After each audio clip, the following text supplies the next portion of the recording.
సాయికృష్ణ అదృశ్యం కేసులో పోలీసులు కుటుంబ సభ్యుల స్టేట్మెంట్ రికార్డు చేశారు. సీఎం చంద్రబాబు, మంత్రి లోకేష్, కూటమి నాయకులు సహకరించారని కుటుంబ సభ్యులు తెలిపారు. పోలీసులకు పూర్తిగా సహకరిస్తామన్నారు.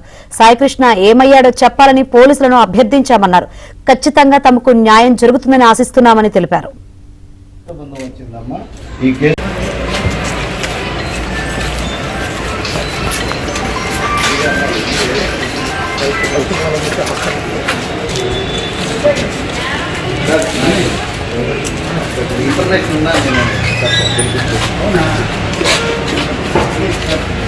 కేసు కట్టారు, ఎఫ్ఐఆర్ ఫైల్ చేశారు. ఏసీపీ గారు స్వయంగా మన ఇంటికి వచ్చి మిమ్మల్ని పరామర్శించడానికి ఈ కేసు విషయంలో మీరు చేసిన దానికి మీతో మాట్లాడటానికి వచ్చారు. అమ్మా దర్యాప్తు బృందం వచ్చిందమ్మా. ఈ కేసు విషయంలో జరిగిన వాస్తవాలు ఏసీపీ గారు, పోలీసు వారు, పెద్దలు మరి ప్రభుత్వం నుంచి కదిలొచ్చారు. అమ్మ మీరు దయచేసి మీరిద్దరు ఎలా ఉంటే అలా వచ్చేయండి అమ్మా, దయచేసి అక్కడికి వెళ్దాం. అమ్మ ఓ పని చేద్దాం అమ్మా. అమ్మ మీరు అక్కడే ఉండండి.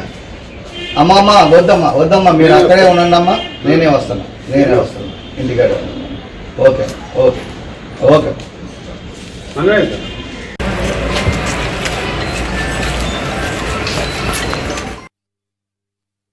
ప్రభుత్వము, పవన్ కళ్యాణ్ గారు, చంద్రబాబు నాయుడు గారు, నారా లోకేష్ గారు, ఇంకా మరికొన్ని సామాజిక సంఘాలు, పౌర సంఘాలు, అనేక పార్టీలు మద్దతునిచ్చి మాకు న్యాయం చేశారు.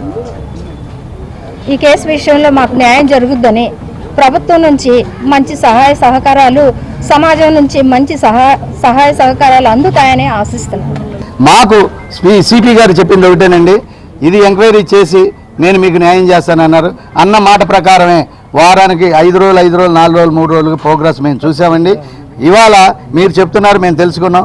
రాత్రి మేము ఎఫ్ఐఆర్ కూడా ఫైల్ చేసి ఇదే సర్కిల్ ఇన్స్పెక్టర్ మీద యాక్షన్ తీసుకోవాలనేది మేము చెప్పిన మాట వాస్తవం. మేము ఇచ్చిన దాంట్లో ఆధారాలు ఉన్నాయి కాబట్టి గౌరవనీయులైన చంద్రబాబు నాయుడు గారు, పవన్ కళ్యాణ్ గారు దీని గురించి స్పందించి మీకు ఏ విధమైన సాయం అందిస్తాం. మీకు ఏది కావాలంటే అది. మీకు జరిగిన అన్యాయం మాదిగా భావిస్తున్నాం. పోలీస్ డిపార్ట్మెంట్ ఇలా చేయకూడదు, చేసింది కాబట్టి ఎవరు చేశారో వాళ్ళని మేము పనిష్మెంట్ ఇచ్చే వరకు నిద్రపోమని చెప్పి మాకు హామీ ఇచ్చారు. ఇచ్చిన మాట ప్రకారమే వీఆర్కి పంపారు, ఇచ్చిన మాట ప్రకారమే సస్పెండ్ చేశారు, ఇచ్చిన మాట ప్రకారం ఇవాళ ఎఫ్ఐఆర్ ఫైల్ చేసి ఇవాళ అతన్ని అరెస్ట్ చేయడానికి మూవ్ అయ్యారండి. నిజంగా కూడా అందరికీ దీనికి కూడా సహకరించినటువంటి మిగతా పార్టీలకు కూడా, అనేక పార్టీలు అన్నిటికి కూడా దయచేసి మాకు సహకరించినందుకు చాలా ధన్యవాదాలు. అలాగే మా కాపు సంఘాలు కూడా మా అందరికీ సహకరించినండి. మేము కులాన్ని ఎత్తపోయినా కానీ వాళ్ళు మాత్రం స్వీకరించి ఇక్కడ దాకా వచ్చి ఇదిగో నా తమ్ముళ్ళు లాంటి వాళ్ళు అందరూ సహకరిస్తున్నారు. ప్రతి ఒక్కళ్ళ సహకారంతో ఇవాళ ముఖ్యంగా మీ మీడియా వాళ్ళు వెలికి తీసిన విధానంలో మేము సక్సెస్ అయ్యి అతని మీద కేసు కట్టగలిగామండి. అయ్యా మేము దీన్ని కోర్టులో చూసుకుంటామండి, న్యాయపరంగానే వెళ్తామండి. సిపి గారు సాయికృష్ణ గురించి చెప్పలేరండి, పోలీస్ వారు హైకోర్టులో చెప్తారు ఈ నెల 29వ తారీఖున. అప్పటి వరకు మేము మాట్లాడలేము.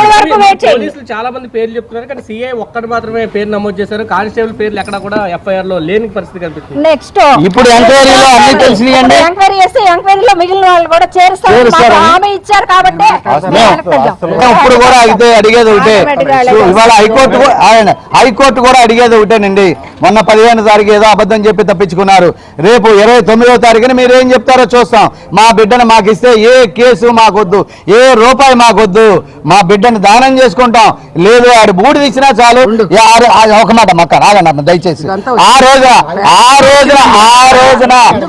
రోజున మేము కర్మకాండాలు జరుపుకుంటాం. దయచేసి ఇంత బూడిదివ్వండి, లేదంటే డేట్ చెప్పండి. అదే మేము అడిగామండి. మేము చెప్పిన మాటలకు స్పందించి మాకు న్యాయం చేస్తున్నారనేది మా మనస్సాక్షికి వచ్చిందండి. అట్లాగే మేము ఎంక్వైరీ చేసామండి. మమ్మల్ని ఇవాళ ప్రతి ఒక్కళ్ళు కూడా కలుస్తున్నారండి. మేము కలవటానికి కొంతమందిని వెళ్తున్నామండి. వెళ్ళిన తర్వాత మరిన్ని విషయాలు చెప్తాం. దయచేసి ఇంతకు మించి మమ్మల్ని కృష్ణలంకలో కాపుకు జాతి నుంచి ఒక కుర్రవాడు ఇలా జరగడం అనేది చిన్న విషయం కాదు.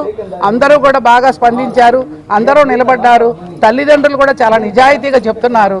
కానీ తెలియని విషయం ఒకటే, బాడీ ఏది అనే దాన్ని మీరు ఎక్స్పోజ్ చేయొచ్చు, డిపార్ట్మెంట్ ఇబ్బంది పెట్టచ్చు, అడగొచ్చు.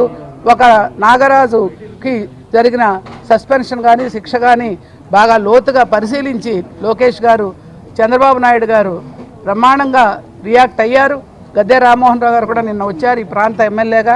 ఆ వైపుగా అన్ని విధాలా వీరికి అండగా ఉంటుందని, అది పార్టీయా, రాజకీయమా, వ్యవస్థ, మహిళల అందరూ కూడా సానుభూతిగా ఉన్న ఈ నేపథ్యంలో మీడియా వారు దయచేసి వీరికి సపోర్ట్గా ఉండాల్సిందే.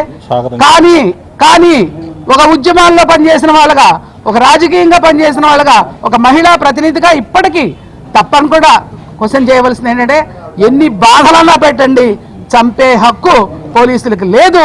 అది మాట్లాడడానికే వచ్చాము. జరిగిన ఇష్యూ ఇవాళ స్టేట్ వైడ్ బాగా ఇదవుతుంది. నా తరఫు నుంచి నేను ఒకటే చెప్తాను, ఆ మనిషి క్రిమినల్ అంటున్నారు, అతను క్రిమినల్లో కాదో అనేది మనకు ఒక జ్యుడిషియల్ సిస్టమ్ అనేది ఉంది, న్యాయ వ్యవస్థ అనేది ఉంది. న్యాయ వ్యవస్థ డిసైడ్ చేస్తుంది అతను క్రిమినల్లో కాదా అనేది. పోలీస్గా మీరు తీసుకెళ్లారు, సమన్ చేశారు, చేసిన తర్వాత విచారణ చేసి అరెస్ట్ చేసే చేయండి, లేకపోతే బెయిల్ మీద వదిలేయండి. అది మీ బాధ్యత పోలీస్ ఆఫీసర్ కింద. అంతేగాని తన్ని లాకప్లో టార్చర్ చేసి, మర్డర్ చేసి, ఆ శవాన్ని మాయం చేయటం అనేది తప్పది, హ్యూమన్ రైట్స్ వైలేషన్. అది మాకు న్యాయం కావాలి. ఇక్కడ ఆ తల్లికి న్యాయం కావాలి. ఆ తల్లికి తన కొడుకు శవాన్ని ఇవ్వండి, న్యాయం కావాలి. గవర్నమెంట్ కూడా ఇవాళ ఆ పోలీస్ ఆఫీసర్ని సస్పెండ్ చేయడం జరిగింది, ఎఫ్ఐఆర్ లాట్ చేయడం జరిగింది. మేము అడిగేది ఒకటే, ఇన్వెస్టిగేషన్లో ఎలాంటి విట్నెస్లు కానీ, ఎలాంటి ప్రూఫ్లు కానీ మాయం చేయకుండా కరెక్ట్ ఇన్వెస్టిగేషన్ చేయమని చెప్పి మేము కోరుతున్నాము. న్యాయం అనేది జరగాలని చెప్పి మేము కోరుకుంటున్నాము.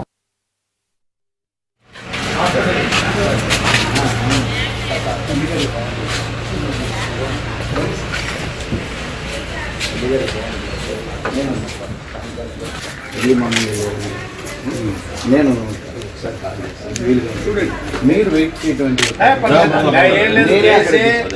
అలా ఉండదు.